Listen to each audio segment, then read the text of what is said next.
Good morning. This is the time and place for the Wednesday, September 22nd, 2021 Board of Oil, Gas, and Mining hearing. And we appreciate the public that's here today. We have I think an interesting briefing session, and one where we get to recognize some board members, one who left a while ago and some that have just left last month. We get to recognize their years of service, but I will turn the time over to Director John Baza. Okay, thank you, Chairman Hansen. And can everyone hear me okay? We're going through some technical gyrations this morning that are a bit unusual. We've unfortunately, Mr. Gedge is out sick, and we're trying to struggle through this morning's meeting kind of in an ad lib basis. So hopefully if there's any comedic effect that goes on, you'll bear with us as we try to make this happen effectively. First of all, I need to welcome our two new board members, Mr. Alan Walker and Ms. Selma Sierra. I would announce to you that on Wednesday of last week, the Utah Senate met in extraordinary session and confirmed several of Governor Cox's appointments.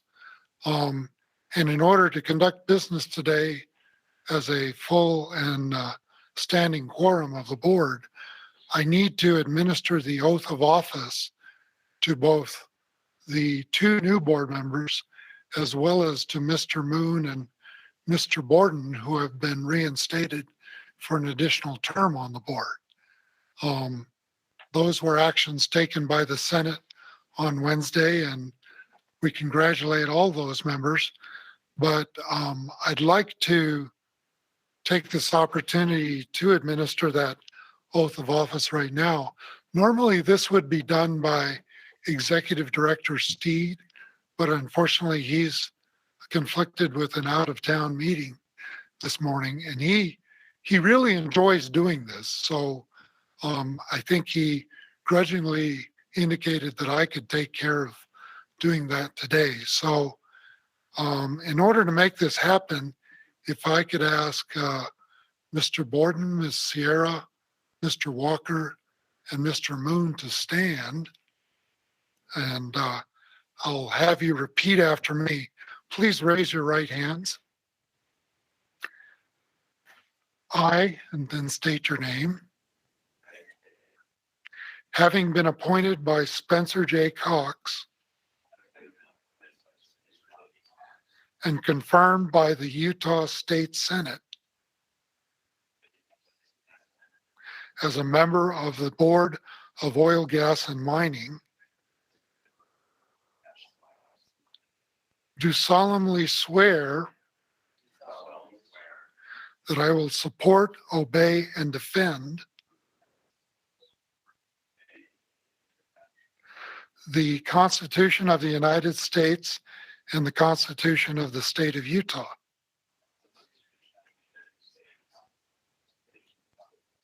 and that I will discharge the duties of my office with fidelity.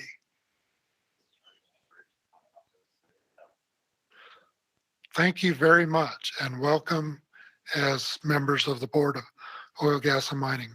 I do have certificates that I'll come around to each of you at the end of the briefing and have you sign these. These have been signed by Executive Director Steed. So we are now a fully constituted Board of Oil, Gas, and Mining, both new members and members who have been reinstated in their positions. So I'd like to move on to the first item on the briefing agenda this morning and talk about the wonderful service that's been rendered by past board members. If you can see in front of me, we've got some gift bags and some small tokens of appreciation that the division has prepared. One for Ms. Davis, one for Mr. Brown, and one for Mr. Gill. If you recall, Mr. Gill ended his board service in May of 2020, which was right at the beginning of the pandemic. And we had indicated to Mr. Gill that at some point we would have a social event, which was what we did this morning, a brief open house with some refreshments. And we invited others to come and share and give them congratulations on their board service. Let me mention to you that Rulin Gill was appointed by Governor Huntsman in 2007. And in departing from the board in 2020, I can honestly say is in my memory, that is the longest serving member of the board that I can recall, dating back to quite a few years ago, maybe even the early 80s. With Miss Davis and Mr. Brown, they were both appointed by Governor Herbert in 2013. So they've each served 8 years on the board of All Gas and Mining, 2 full, complete 4-year terms. Now, if I can make the technology work, we have short video clips that I'd like to share with you for both Mr. Brown and Ms. Davis. So bear with me just a minute.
Well,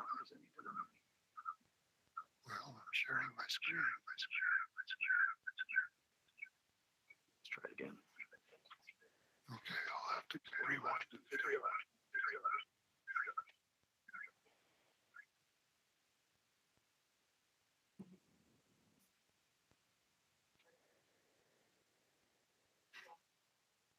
We are getting feedback through the microphone.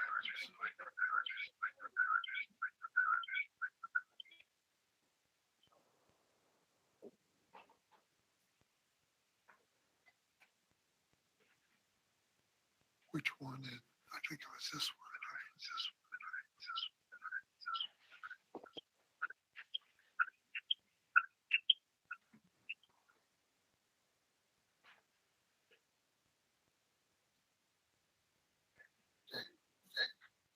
All right, we're going to try this again.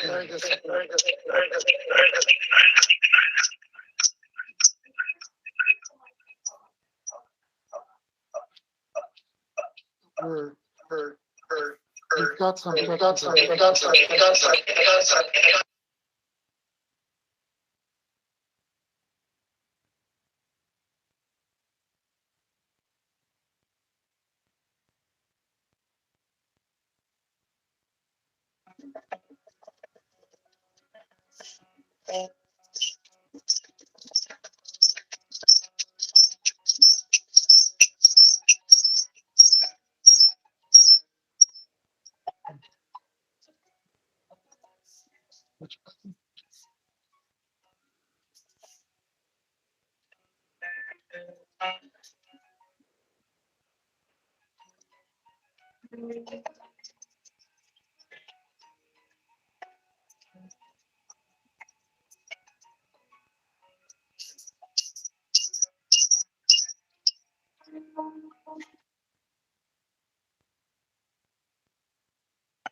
I apologize for some of that. The difficulty is my laptop's not feeding into the Google meeting. So we're having to do this in an odd way.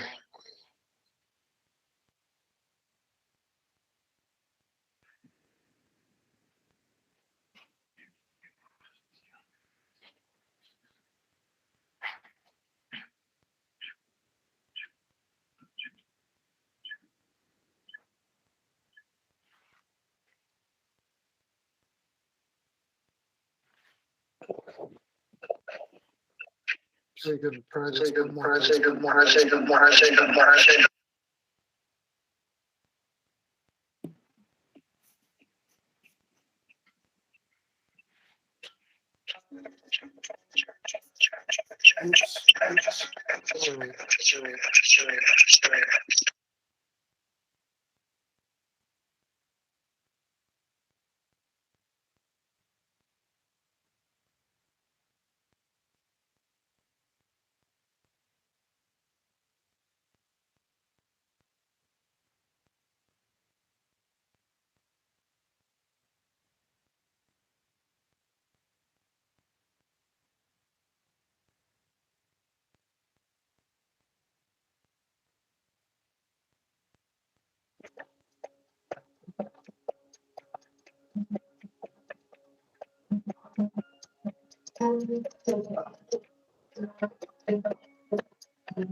Okay, well, I apologize again. Oops.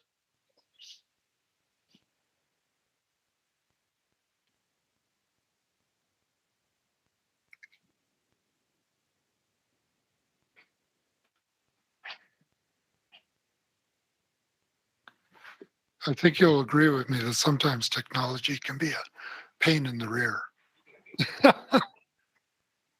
But hopefully you got the gist of all of that. We all have fond memories of both Mike and Susan's service on the board. As you can see from the videos, there were some great moments where we had board field trips, had some wonderful participation from them at hearings on even some difficult matters that the board had to address over the years. And we recognize that board service is completely voluntary, but there's probably no one else in the state of Utah that can do the kind of work that this board does. It's important, it's vital, and it serves the citizens of the state in a way that can't be duplicated by any other body in the state of Utah.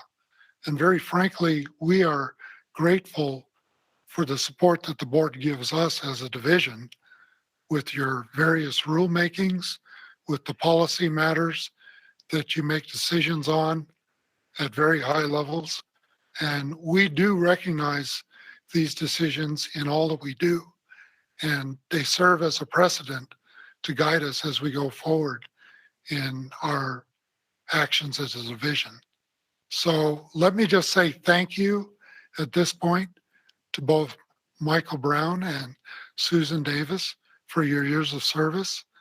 And let me give a statement of gratitude as well to Mr. Rulin Gill for the many years you served on this board. And thank you for all the time and effort that all three of you have put in. And with that, I think we welcome the new board members and welcome the members who have been reinstated. And I'll turn the time back. Well, actually, I'll actually proceed through the briefing agenda if that's all right, Mr. Chairman. Yes, please proceed. But I would like to say thank you to Rulin, Mike, and Susan for the years of working together. It's been a pleasure. And hopefully we'll see each other in the future in different matters. And Susan, have fun in Hawaii. Mike, hope to see you on the river.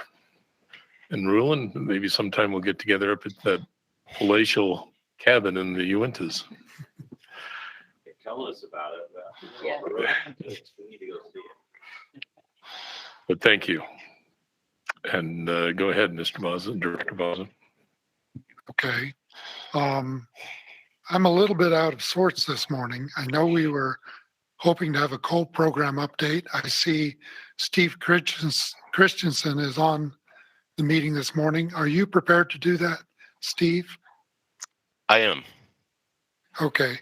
Well, I'll turn the time over then to Steve Christensen, who is our coal program manager. And much like we've done with minerals and other programs in the division, Steve is going to give you an update for the coal program at this time. Okay, thank you, John. Let me get set up here. Can everyone hear me okay?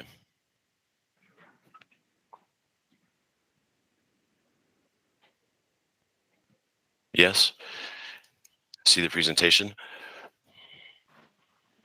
I think we are, Steve. Okay, we're good to go. Okay, thanks, John.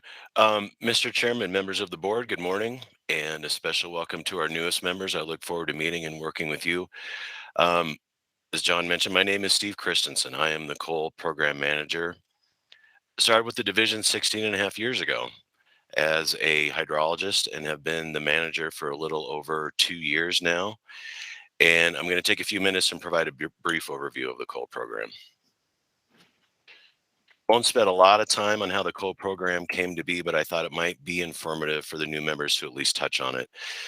Federal government passed the Surface Mining Control and Reclamation Act, also known as SMCRA, in 1977. And shortly thereafter, the state of Utah began to develop its own coal program, and it received primacy from the federal government in 1981 for the oversight of coal mining. Some coal mining states adopted the SMCRA language verbatim. However, in part, due to concerns raised by various stakeholders, Utah developed its own language that became the R645 rules that we work with today. Water users had voiced concern that SMCRA didn't address issues relative to water rights, obviously very important in the West.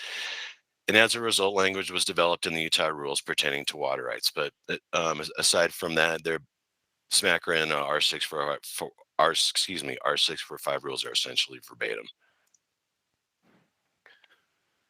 Here's a quick tale of the tape, if you will, on our current staffing. We have 9 full-time employees, 2 hydrologists, 2 full-time inspectors, both in our Price field office, an engineer, who is also our in-house bonding expert, a soil scientist, also in our Price office, an administrative staff member, and myself. As deputy director of the mining section, Dana Dean obviously spends a fair amount of her time working on coal issues as well, so her time is also factored into our program. In terms of funding for the coal program, we receive approximately 86% of our funding from the federal government, through a grant that is administered by the Office of Surface Mining in Denver. The remaining 14% of our budget comes from the state. Right now, we're about as lean as we can possibly be from a staffing standpoint. Several mines that used to keep us hopping with permitting work have either been reclaimed, such as the Cottonwood, Wilburg, and Deer Creek mines, or they're now idle, such as Westridge and Dugout Canyon mines. So as coal mining activity in the state has contracted somewhat over the last several years, so has the coal program staff. To give you some perspective, when I started with the division, I was one of 5 hydrologists. We now have 2. Used to have 2 engineers. We now have 1. Used to have 3 full-time inspectors, and we now have 2. So as staff members have retired, we've had to take a close look at our workload. And in several instances, the decision was made to not backfill positions. So far, so good, though. We've been able to complete our work on time and keep things moving. Here's a breakdown of the number of sites that we currently permit under the coal program. We have 28 what are referred to as inspectable units, bureaucratic speak for permits. Of the 28 sites, 16 are considered active.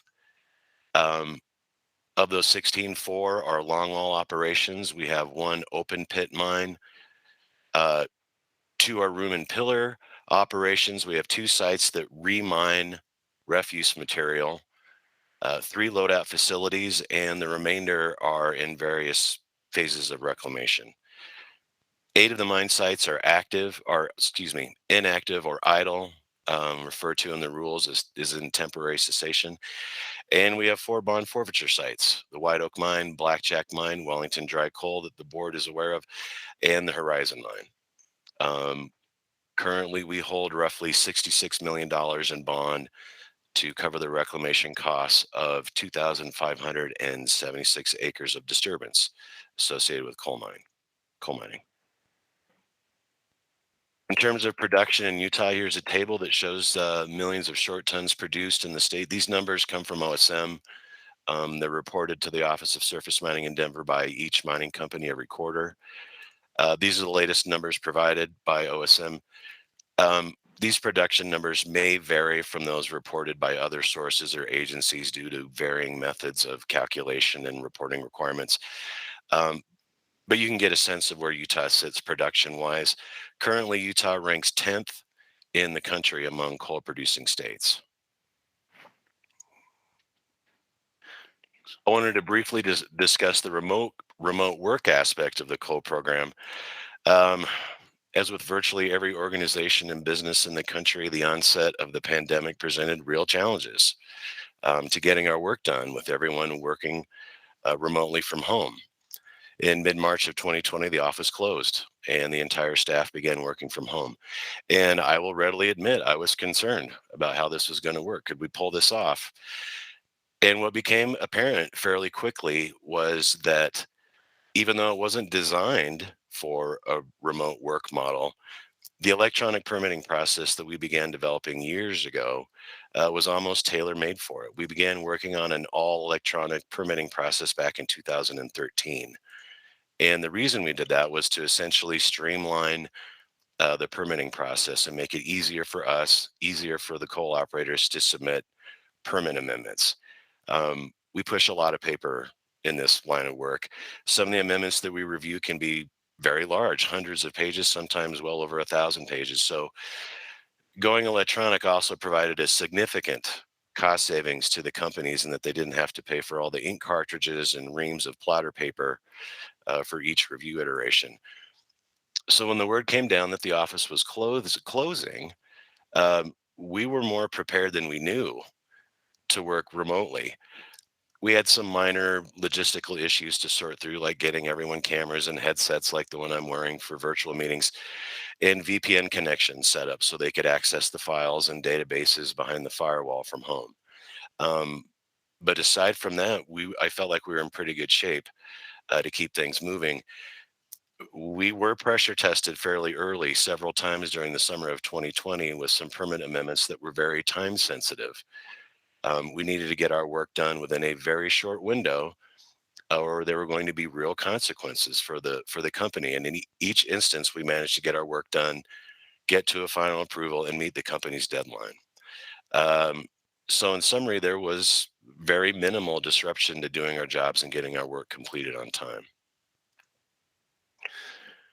This next slide I initially was going to entitle Remote Work Post-COVID, but unfortunately, final chapter on this pandemic has yet to be written, obviously. Nonetheless, working remotely has become a part of the COLE program. Before the pandemic, the state had begun evaluating the possibility of offering remote work options to state employees. And in the spring of this year, Governor Cox and the DNR unveiled the Utah Works and DNR telework policy, respectively.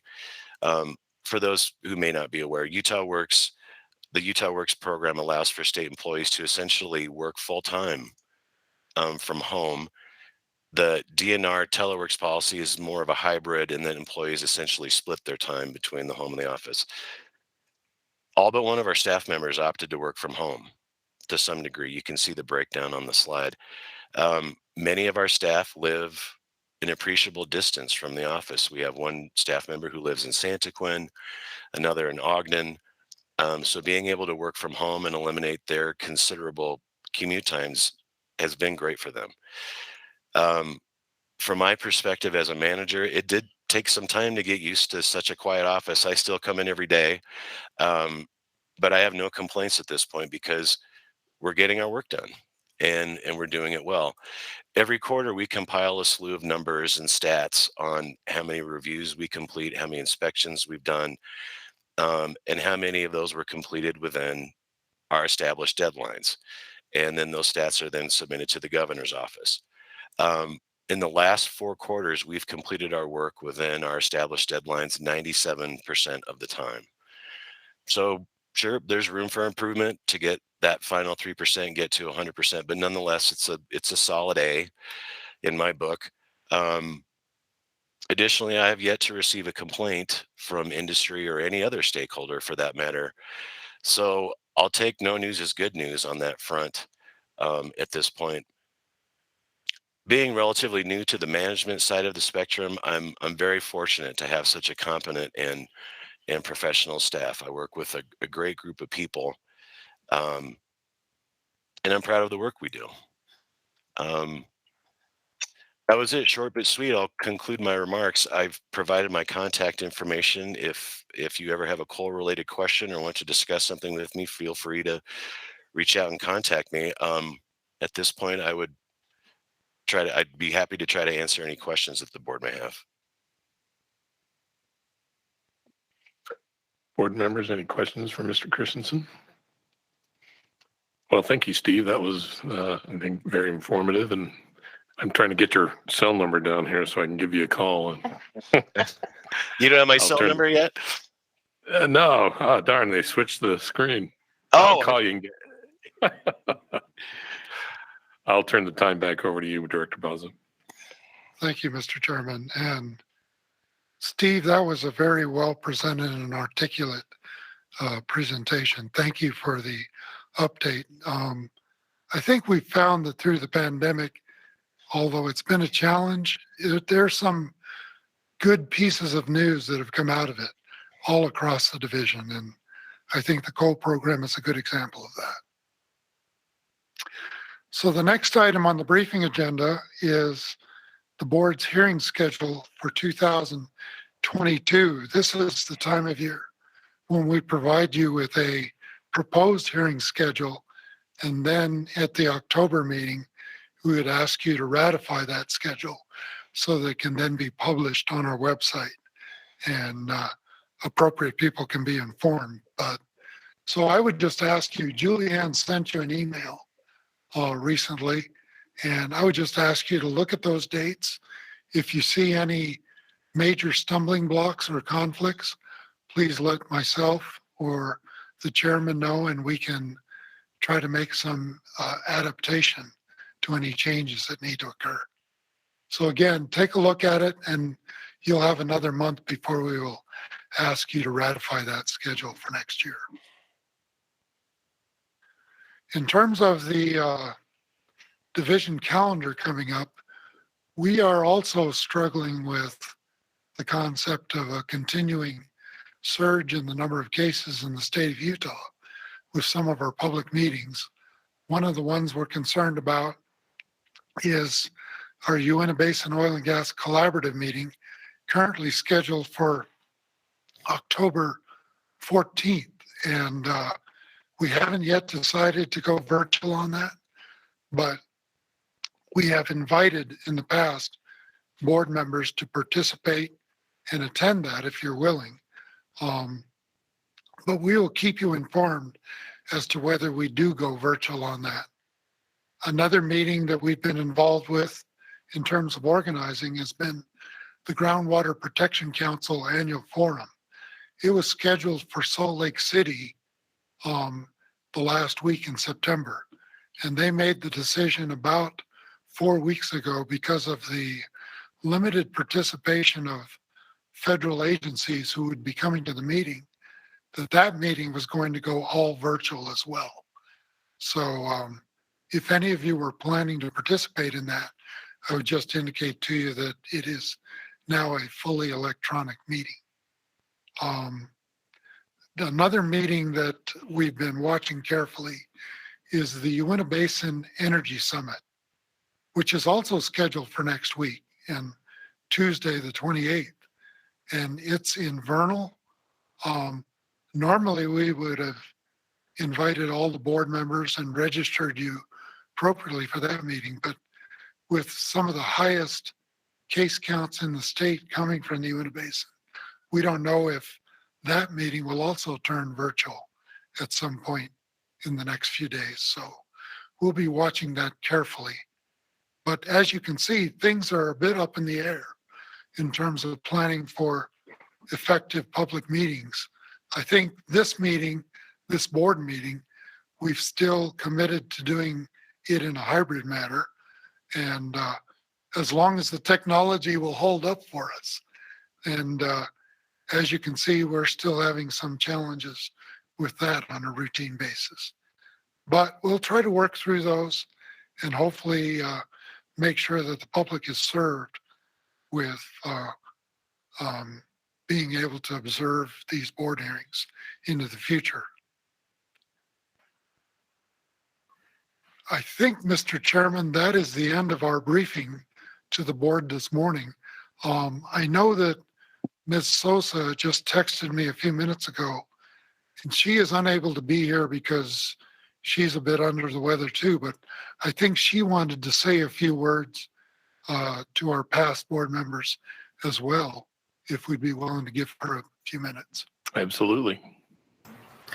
I only need about 1 minute. Thank you guys. And I apologize for not being there. I promise you don't want me anywhere near you. I just wanted to really thank you, Mike and Susan and Roland, for all of the service that you guys have given. I know from the division's perspective that the questions that you guys ask are always thoughtful, and I think they make for a more robust process. And so you will be missed, and I hope that you have greener pastures ahead. I'm sure that these once a month meetings are usually enough to put you to sleep. So hopefully you guys will find other things to put you to sleep also. And thank you guys for your service. I appreciate it. Thanks, Haley. Well, thank you, Ms. Souza. I'm sorry that you're not here. We'll look forward to seeing you next time. Well, if that is all that you needed to brief us on. I think so. And the only other item on the briefing agenda is public participation. And before we get to that, again, I wanted to thank Ms. Davis, Mr. Brown, and Mr. Gill for their years of service. And I know you missed the paycheck, but thank you. And welcome to Ms. Sierra and Mr. Walker to the board. At this point, we'd like to give any members of the audience or the public the opportunity to make any comments if they wish. Seeing none, I also know that other members of the public had the opportunity to provide comment to Miss Julianne Carter at least 24 hours prior to the meeting. And as far as I know, no comments were submitted. So with that, we will end our briefing session, and we will conduct the hearing portion of today's meeting starting at 10 o'clock. That's in about 25 minutes. And I would like to thank members of the audience who came in here early at 8 o'clock to recognize Rulin, Mike, and Susan's contributions to the board. And thank you for coming. Thank you for attending and having the opportunity to discuss the years of service. So thank you, and we will be adjourned. We'll come back at 10 o'clock.